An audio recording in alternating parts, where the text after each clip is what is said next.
C'è un nesso imprescindibile tra Eros e Thanatos, amore e morte. Eros è l'amore nei confronti di colui che si vuole riportare in vita, che deve essere un amore al di là del bene e del male.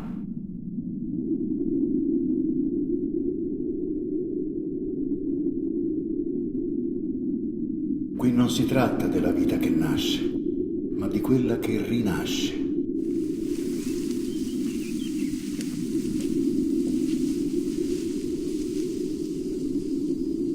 Quando nella grande luna il sacro fuoco inonderà d'amore le segrete pieghe della morte, aspetterà il sole che rinasce.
Il suo tempo ormai è vicino.